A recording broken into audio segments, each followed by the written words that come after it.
In my last video, I talked about what it is that I do with YWAM, equipping and empowering youth ministry workers and mobilizing young people to mission. And kind of the next question that comes up for that is, okay, cool, that's your job, but like, why are you having to raise money to do that?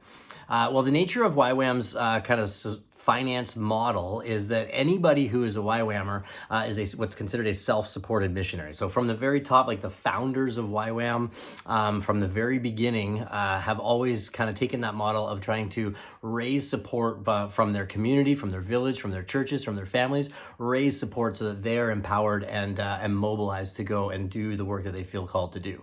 And so virtually nobody in YWAM kind of receives a salary from YWAM as YWAM itself, but kind of raise support from their community, from their friends, from their family.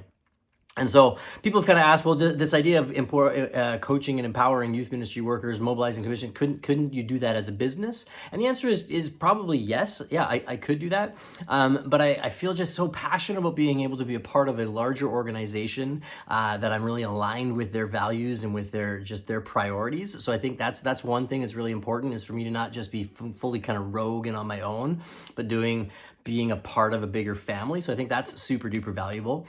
But the other thing that really is pretty awesome, and that I can get really passionate about by having this like self-supported model.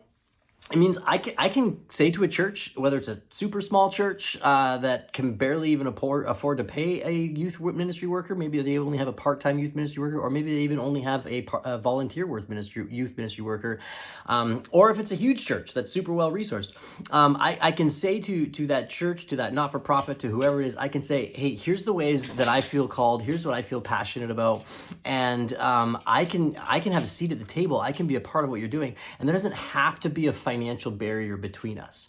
And so certainly there are opportunities where like financial compensation could be a part of the story, but there doesn't have to be a financial barrier between us. And so by me reaching out to you, friends, family, everybody, and saying, here's what I'm doing, and would you like to be a part of that with me? It really enables me and empowers me to be able to have those conversations with churches and youth ministry workers and say, there doesn't have to be that financial barrier between us. So let's talk about what value of service could look like, and we can be more creative in that. So that's kind of the main deal of me being self-supported. I get to be a part of a much bigger organization. I get to be a part of a movement that I'm passionate about and that I feel really aligned with, that's doing all sorts of different things. So I can tell you all about kind of the different expressions of youth with a mission in the locations that I'm familiar with, but even globally. So I'd love to have that conversation with you sometime if you're ever curious. But then also just that really kind of stepping into the economy of the kingdom and being able to say, hey, let's be a part of this conversation a little bit differently. Is it outside the box? So yeah. Does it create challenges where I have to like raise my own support? Certainly.